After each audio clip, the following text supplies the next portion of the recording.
عورت کے منہ میں ڈسچارج ہونا یہ بالکل حرام ہے، ناجائز ہے، گندگی ہے، اسلام میں اس کی قطعاً اجازت نہیں ہے.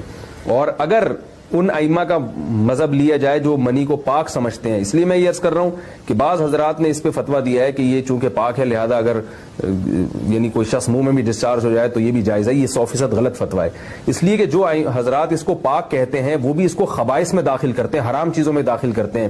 اس کا کھانا یا اس کا منہ میں ڈالنا وہ بھی جائز نہیں کہتے، تو اس لحاظ سے بھی یہ ناجائز ہے اور بہت ساری بیماریوں کا ذریعہ بھی ہے.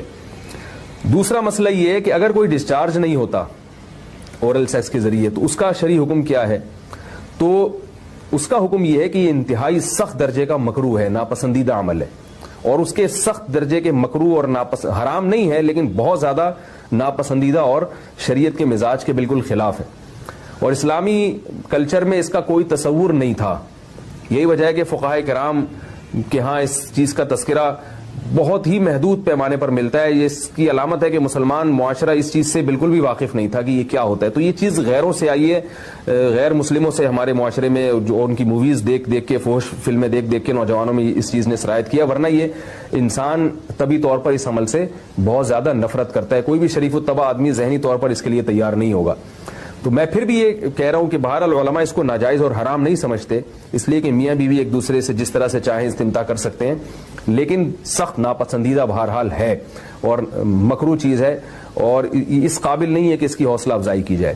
یہ اس کے بارے میں ہے کہ جب یعنی جو ہے وہ ادخال کیا جائے اس فم کے اندر، اس جو ہے مرد اس میں باقاعدہ جو ہے وہ تلذذ حاصل کرے. اگر ایسا نہ ہو بلکہ باہر سے استمتاع کیا جائے، جیسے بعض جگہ ایسا ہوتا ہے کہ کیا نام ہے عورت کو اس چیز سے گھن آتی ہے کہ وہ اپنے منہ میں اس گندگی کو لے کر جائے، تو پھر بعض شوہر زوجہ کو مجبور کرتے ہیں کسنگ وغیرہ پر، تو یہ کم درجے کی کراہت ہے. یعنی یہ بھی ناپسندیدہ تو ہے مگر یہ اس درجے کا مکروہ، اس درجے کا ناپسندیدہ نہیں ہے. دوسری بات یہ کہ یہ جو میں نے پوری ڈیٹیل بیان کی ہے یہ اس صورت میں ہے اس کے مکروہ اور ناپسندیدہ ہونا کہ عورت اس کے لیے ذہنی طور پر آمادہ ہو. یہ بات خوب یاد رکھیں، اگر عورت کو اس عمل سے گھن آتی ہے تو پھر مرد بیوی کو اس کام پر مجبور ہرگز نہیں کر سکتا، کیونکہ یہ نکاح کے جو ایگریمنٹ ہے، مقتضیات ہیں، اس کے خلاف ہے. یعنی یہ اس میں داخل نہیں ہے. عورت اپنے آپ کو ہم بستری سے تو نہیں روک سکتی، مرد جب چاہے گا بیوی سے ہم بستری کر سکتا ہے، عورت کو اجازت نہیں ہے، لیکن خاص اس عمل سے عورت مرد کو روک سکتی ہے اگر وہ ذہنی طور پر اس کے لیے آمادہ نہیں ہے. یہ تو میں نے اورل سیکس سے متعلق کچھ فقہی احکام